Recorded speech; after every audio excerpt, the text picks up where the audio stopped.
السلام عليكم يا دكتور، أنا عملت عملية تسليك العصب من حوالي سنتين، ودلوقتي أنا عندي نفس الأعراض بتاعة نفس الفترة بالضبط. حاسة إن العملية فشلت، وإن أنا بقى عندي متلازمة تنفس الرُّزغي تاني. هل ممكن العملية دي تفشل؟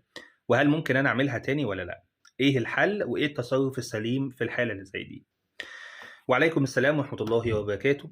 في الحقيقة كومنتات كتير أوي من حضراتكم كانت بتسألنا بالذات في متلازمة النفق الرُّزغي وعملية تسليك العصب، هل ممكن الإنسان يعملها تاني والّا ما يعملهاش؟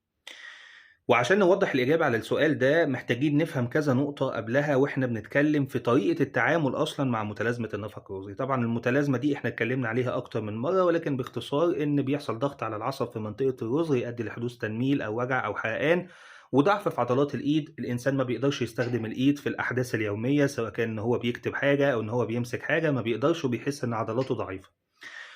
والعلاج بتاعنا بيبقى متوقف على الحالة بتاعة الضغط على العصب. لو حالة خفيفة بيبقى العلاج الطبيعي والعلاج التحفظي والدوائي يعني هو الخط الأول في العلاج. أما في الحالات المتوسطة للشديدة عملية تسليك العصب هو الخيار الأنسب والخط الأول للعلاج مع زميلنا الطبيب الجراح.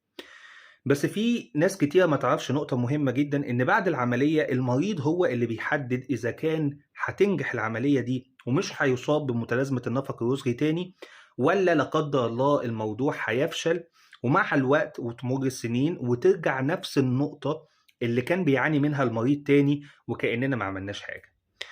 يعني مثلًا لو المريض بعد العملية رجع لنفس الوضعيات الغلط اللي كان بيستخدم فيها الإيد وبناءً عليها أدِّت الضغط على العصب وبعد كده متلازمة نفق رُّزغي، لو رجع لنفس الوضعيات اللي هو كان موجود فيها تاني، هترجع تاني نفس المشكلة هيها بالضبط بنفس أعراضها، بل ممكن إن الشدة تبقى أكبر كمان.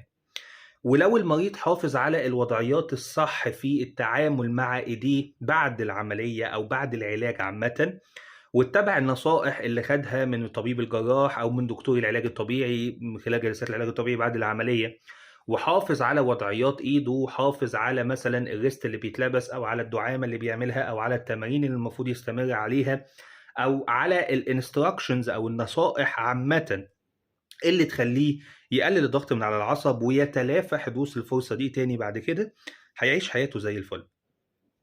إنما لو رجع لنفس الوضعيات تاني، هترجع لنفس النقطة هي، وساعتها مش هتكون بسبب فشل العملية، لأ، العملية كانت ناجحة وزي الفل، ولكن بسبب رجوع حضرتك لنفس الوضعيات تاني اللي أدت لضغط العصب. الأعصاب بتاعتنا بتبقى عاملة زي الطرق اللي حضرتك بتشوفها في الشارع. لو حضرتك أسستها أو يعني لو حضرتك كان في عربيات كتير أوي ماشية في الطريق، فالطريق هيتزحم وهيُقف. هنا بقى عندنا في الأعصاب إن لو حضرتك خلّيتها زحمة، الأعصاب مش عارفة إن هي تمشي في مسارات صحيحة وواسعة بالنسبة لنا، وخلّيتها زحمة من خلال الوضعيات الغلط اللي حضرتك بتتعامل فيها معاها، ده هيؤدي بعد كده لحدوث المشاكل. سواء كان بقى في العمود الفقري، سواء كان بقى في التنميل الموجود في الإيدين، سواء كان في أي منطقة في الجسم ينضغط فيها العصب. العصب بيبقى ليه مسارات ربنا سبحانه وتعالى خلقها، وطول ما أنت بتتعامل بالوضعيات الصح الطبيعية اللي المفروض اللي أنت تتعامل فيها في الشغل أو في كل وضعيات حياتك، كل ما أنت هتبقى حياتك زي الفل، وما فيش أي أعراض هتظهر معاك نتيجة إن ما فيش ضغط على العصب. فبالتالي أنت هتبقى حامي نفسك من كل المشاكل الميكانيكية اللي بتحصل في مشاكل العمود الفقري أو التنميل والضغط على العصب في أي منطقة من الجسم.